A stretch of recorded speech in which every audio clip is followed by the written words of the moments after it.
et messieurs, bonsoir. Aujourd'hui, je vais vous présenter un livre de biophysique intitulé Biophysique, physico-chimie, physique. Il s'agit d'un rappel de cours, des exercices et des QCM corrigés en détail. Cet ouvrage est destiné au premier cycle d'études médicales et il est l'œuvre de Jacques René Magnet et Rosemary Magnet-Marty. Cet ouvrage contient 269 exercices corrigés et 864 QCM corrigés aussi. Il s'agit d'un ouvrage très intéressant et très instructif. Donc, il est destiné au PCEM 1 et PCEM 2. L'introduction donc par les auteurs. C'est un ouvrage des éditions Ellipse également. Et il date de 1991. Donc c'est un outil de travail très efficace et très concis pour les étudiants de médecine pour la préparation de leurs examens ainsi que les concours. C'est la préface du professeur Françoise Bussière-Lapalus. Ici, la table des matières. Cet ouvrage est constitué de 17 chapitres, répartis bien entendu en 3 parties. La première partie, la physico-chimie, la deuxième partie, la biophysique des radiations, et la troisième partie, la biophysique sensorielle. Pour la première partie, la physico-chimie, on trouve le chapitre 1, l'eau et les solutions aqueuses. Le chapitre 2, propriétés électriques des solutions ioniques aqueuses, les solutions ioniques aqueuses, les propriétés électriques et leurs applications. Le chapitre 3, la diffusion et les propriétés colligatives des solutions. Chapitre 4, l'acidité et la basicité des solutions ioniques, donc les infolites, les amphotères, les acides et les bases, ainsi que le pH et les systèmes tampons du sang. Pour le chapitre simple, le potentiel d'électrodes, les piles et l'oxydoréduction, les différents types d'électrodes, les mesures potentiométriques du pH.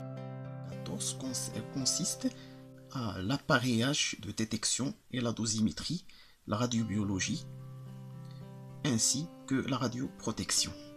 Donc, il traite les différents appareils de détection et de dosimétrie, comme les photomultiplicateurs, comme les compteurs Geiger-Müller, comme les compteurs à effet de Cherenkov, comme les scintillomètres liquides, comme aussi donc, les détecteurs solides, les détecteurs à semi-conducteurs, les émulsions photographiques, et les chambres bien sûr d'ionisation, la chambre à bulles, chambre à diffusion, la chambre à étincelles et ainsi de suite. Le chapitre 15 traite bien sûr donc le son et l'audition, l'ultrason et l'échographie, les phénomènes subjectifs de l'audition, phénomènes objectifs et les bases physiques de l'échographie. Le chapitre 16 traite l'optique et la vision et le laser, donc l'application de l'optique géométrique ou dioptrique oculaire, étude de la sensibilité de l'œil à la lumière, la vision des couleurs, la photochimie de la rétine, l'électrophysiologie plutôt de la rétine, ainsi que le rayonnement laser et ses applications médicales, donc notamment en chirurgie. Pour le chapitre 17, les bases physiques donc de la médecine nucléaire et la résonance magnétique nucléaire du spin et son application donc en imagerie médicale qui est donc l'IRM ou bien la zygomatographie. Donc c'est un ouvrage fort intéressant donc, qui contient donc qui englobe tous les mécanismes fondamentaux et les notions de base de la biophysique médicale du premier et du deuxième cycle médical, ainsi que donc les études de pharmacie, de biologie, de biologie clinique, de biochimie, de biologie médicale, de radiologie, libre, ainsi de suite. Donc c'est un ouvrage très intéressant par son contenu. Ici le dernier chapitre, les bases physiques de la médecine nucléaire et la résonance magnétique nucléaire. Principe de détection des rayonnements gamma par l'association cristal photomultiplicateur. La gamma caméra, le scintigraphe à balayage, la spectrométrie en médecine nucléaire, spectrométrie gamma, la résonance magnétique nucléaire. C'est un ouvrage fort intéressant. L'oxydoréduction. Le chapitre 6 donc traite l'électrophysiologie, bien sûr, la fibre nerveuse au repos et la fibre nerveuse excitée, ainsi que quelques aspects de l'électrophysiologie cardiaque. Le chapitre 7 a pour propos la biophysique des fluides, donc la statique des fluides, la dynamique des fluides, la tension superficielle et les phénomènes de capillarité, ainsi que certaines notions de la biophysique de la circulation sanguine, la macrocirculation, la microcirculation, ainsi que la circulation pulmonaire. La partie 2 commence par le chapitre 8, la biophysique des radiations bien sûr. Le chapitre 8 traite la structure de la matière et le rayonnement électromagnétique. Donc le modèle atomique de Rutherford, le modèle atomique de Bohr, ainsi que l'émission et l'absorption des rayonnements électromagnétiques par les atomes. Le chapitre 9 traite donc la radioactivité, la stabilité et l'instabilité nucléaire, les différents types de radioactivité, notamment alpha, bêta-, bêta+, capture électronique et la radioactivité gamma. La partie 3, donc les lois quantitatives de la radioactivité. Pour le chapitre 10, il est l'objet d'une introduction à la radiophysique, les rayons X, production et l'émission, et les relations fondamentales.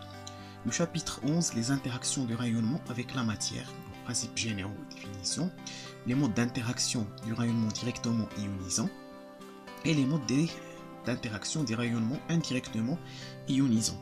On trouve les processus élémentaires, donc comme l'effet photoélectrique, l'effet Compton, la capture électronique, ainsi que certains aspects de la diffusion Mossbauer et l'effet Auger et la conversion interne.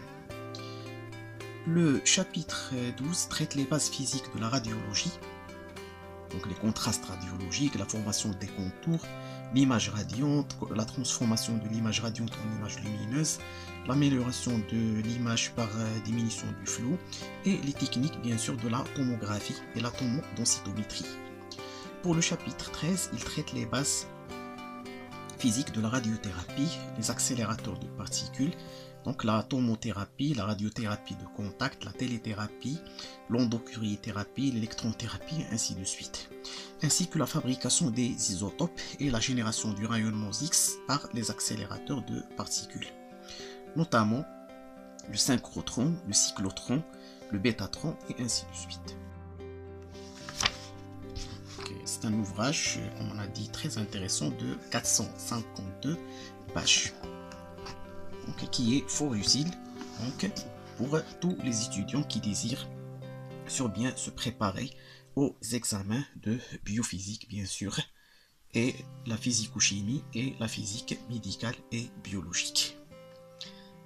Merci de votre attention, je vous souhaite une très belle journée et n'oubliez pas de vous abonner dans notre chaîne afin que vous puissiez bien sûr et bien entendu recevoir toutes les vidéos nouvelles concernant bien sûr la présentation de nos ouvrages relatifs à la biophysique, à la biochimie, à la biologie, à la chimie ainsi que la physique. Merci et à bientôt.